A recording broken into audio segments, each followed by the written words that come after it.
Assalamualaikum warahmatullahi wabarakatuh. Alhamdulillah wassalatu wassalamu ala Rasulillah. Saudaraku yang dirahmati Allah Subhanahu wa taala, kita lanjutkan kajian kita ya. Pada kitab Riyadhus Shalihin, kita akan membahas bab tentang menunjukkan kepada kebaikan dan menyeru kepada kebenaran atau kesesatan. Kita langsung saja pada hadis yang pertama.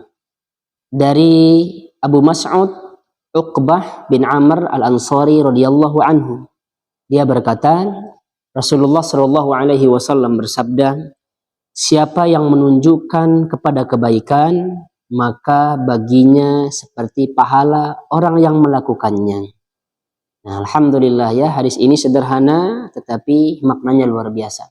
Barang siapa yang menunjukkan kepada kebaikan, maka baginya seperti pahala orang yang melakukannya. Saya kasih contoh. Kita menjelaskan kepada seseorang bagaimana fadilahnya atau keutamaannya istighfar. Setelah kita jelaskan kepada orang tersebut, ternyata setelah mendengarkan penjelasan kita, menjelaskan keutamaan-keutamaan bagaimana istighfar tersebut, alhamdulillah ternyata dia praktekkan dalam kehidupan sehari-harinya. Dia terus beristighfar, astagfirullah, astagfirullah. Maka setiap dia istighfar, kita akan mendapatkan pahalanya. Atau kita mengajak kepada orang untuk bersedekah.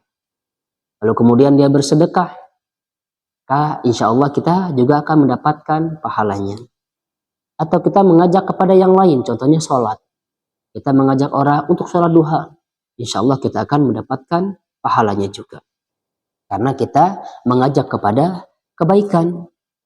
Wa ta'awanu 'alal birri wat taqwa wa la ta'awanu 'alal itsmi wal 'udwan. Begitu juga dengan sebaliknya ya, kalau kita mengajak kepada orang untuk melakukan kemaksiatan, maka kita akan mendapatkan dosanya juga. Kita lanjutkan hadis yang kedua. Dari Abu Hurairah radhiyallahu anhu bahwa Rasulullah shallallahu alaihi wasallam bersabda, barang siapa yang menyeru petunjuk, maka baginya pahala seperti pahala orang yang mengikutinya tanpa sedikit pun mengurangi pahala-pahala mereka. Dan barang siapa yang mengajak kepada kesesatan, maka baginya dosa seperti dosa orang-orang yang mengikutinya tanpa sedikit pun mengurangi dosa-dosa mereka. Hadis ini sudah saya jelaskan di pembahasan sebelumnya ya. Namun sedikit saya ulas ya. Yang pada intinya adalah ketika kita menyeru kepada kebaikan, maka kita akan mendapatkan pahalanya. Ketika kita menyeru kepada keburukan, kita juga akan mendapatkan dosa daripada seruan kita tersebut.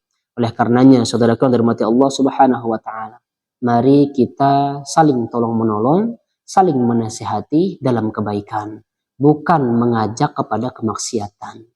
Karena kita tidak tahu ya sebentar lagi apakah kita masih hidup atau tidak. Bayangin kalau kita mengajak kepada keburukan dan pada saat itu kita meninggal, na'udzubillah. Ya, dosanya kita sudah tidak tahu ini ya bagaimana dosanya. Kita lanjutkan saja pada hadis yang ketiga. Dari Abu Al-Abbas Sahal bin Sa'ad As-Sa'idi radhiyallahu anhu bahwa sesungguhnya Rasulullah sallallahu alaihi wasallam bersabda pada hari Khaybar, besok aku akan memberikan panji kepada seorang yang Allah menangkan dari tangannya. Dia mencintai Allah dan mencintai Rasulnya. Allah dan Rasulnya pun mencintainya, kata Rasulullah. Maka semalam orang-orang bertanya-tanya dan berharap semoga merekalah yang diberikan panji tersebut. Keesokan paginya mereka mendatangi Rasulullah Shallallahu Alaihi Wasallam dengan harapan semuanya, ya, dengan harapan ya semuanya mendapatkan panji tersebut. Kemudian beliau berkata, di mana Ali bin Abi Thalib? Kemudian dikatakan kepada Rasulullah, ya Rasulullah, ia sedang sakit mata. Kemudian beliau berseru, kirimkanlah utusan untuk memanggilnya, kata beliau. Tak lama kemudian utusan itu pun datang bersama Ali. Lalu Rasulullah Shallallahu Alaihi Wasallam meludahi kedua matanya dan mendoakan dan akhirnya sembuh hingga seakan-akan tidak ada bekas sakit pada dirinya. Kemudian Rasulullah memberikan panji kepadanya. Ini ya salah satu keistimewaan Rasulullah Shallallahu Alaihi Wasallam. Ali bin Abi Thalib sakit mata, lalu kemudian diludahi oleh Nabi Shallallahu Alaihi Wasallam, maka seketika sembuh ya. mata ahli pada saat itu langsung sembuh. Dan seakan-akan tidak ada bekas sakit, ya, sakit matanya itu nggak ada bekasnya. Nah, beda dengan kita.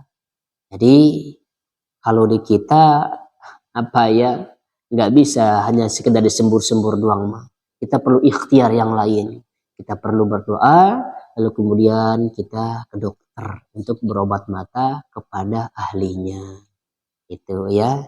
Salah satunya ya keistimewaan Nabi Shallallahu Alaihi Wasallam, apa ya, yang ada pada diri Rasulullah Shallallahu Alaihi Wasallam itu semuanya keberkahan, keberkahan ya. Termasuk keringat beliau keberkahan. Rambut beliau ketika beliau potong rambut jadi rebutan ya oleh para sahabat. Ketika beliau berwudu, bekas air wudunya beliau direbut oleh para sahabat. Bahkan ludah beliau pun berkah. Beda dengan kita. Ya, jadi kita sebagai orang yang biasa ini, ya jangan sekali-kali kita mengkultuskan seseorang bahwa ludahnya berkah lah, bekas tiupan airnya berkah, bacaannya berkah, celupan tangannya ya, telunjuknya dimasukkan ke botol aqua gitu ya, botol air minum berkah.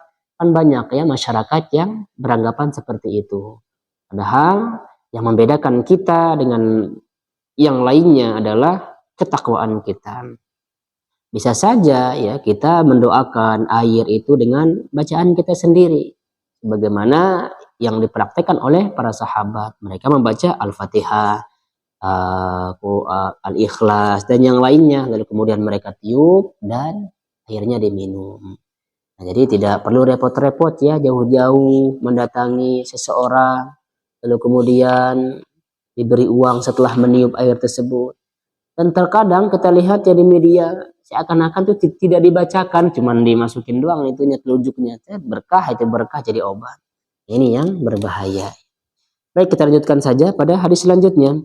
Dari Anas radhiyallahu anhu, sesungguhnya ada seorang pemuda dari Aslam berkata, "Ya Rasulullah, sesungguhnya aku ingin berperang, tapi aku tidak memiliki bekal yang aku persiapkan untuk itu." Beliau bersabda, "Datangi si fulan karena dia sudah menyiapkan, namun ia tiba-tiba sakit." Lalu dia mendatangi si fulan, kemudian berkata, "Sesungguhnya Rasulullah SAW menyampaikan salam kepadamu." Kemudian pemuda itu berkata kepadanya, "Berikan kepadaku apa yang telah engkau persiapkan." Maka si fulan berkata, "Wahai fulana," dia menyuruh istrinya ya, "berikanlah kepadanya apa yang telah aku persiapkan. Dan janganlah engkau tahan sedikit pun darinya. Demi Allah, jangan kamu tahan sedikit pun darinya, maka ia akan memberikan keberkahan bagimu." Jadi dalam hal ini di Islam ya, walaupun kita tidak bisa melakukan hal tersebut, akan tetapi kalau kita bisa memfasilitasi seseorang, maka kita tetap akan mendapatkan pahalanya. Itu juga termasuk jihad. Orang kita tadinya mau berjihad, qadarullah kita sakit, lalu kemudian persiapan-persiapan kita ternyata tidak jadi.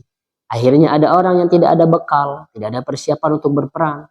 Lalu kemudian kalau kita berikan dia persiapan kita yang tadi, insya Allah kita juga termasuk orang yang berperang. Termasuk kita juga orang yang jihad di jalan Allah Subhanahu wa Ta'ala. Jadi tidak usah khawatir ya, saudaraku yang dirahmati Allah Subhanahu wa Ta'ala. Kita dapat mendulang pahala, kita dapat mendapatkan pahala sebanyak-banyaknya dengan berbagai hal. Tidak hanya satu saja. Banyak cara kita untuk mendapatkan pahala. Sebagaimana orang yang mengatakan banyak jalan menuju Roma. Sedangkan kita katakan banyak cara untuk mendapatkan pahala. Walaupun kita tidak bisa bersedekah dengan harta, cukup kita praktekkan bacaan-bacaan yang diajarkan oleh Nabi Shallallahu Alaihi Wasallam kepada kita. Ucapan Subhanallah sedekah, Alhamdulillah sedekah, Allahu Akbar sedekah, La ilaha illallah sedekah, senyum kepada saudara adalah sedekah, suapan yang kita berikan kepada istri sedekah, semuanya sedekah. Ya, jadi tidak melulu harus dengan uang, tidak melulu harus dengan harta. Itulah yang dapat saya sampaikan pada kesempatan ini. Mudah-mudahan ada manfaatnya. Subhanakallahumma wa bihamdika asyhadu an la ilaha illa anta astaghfiruka wa atubu ilaik. Assalamualaikum warahmatullahi wabarakatuh.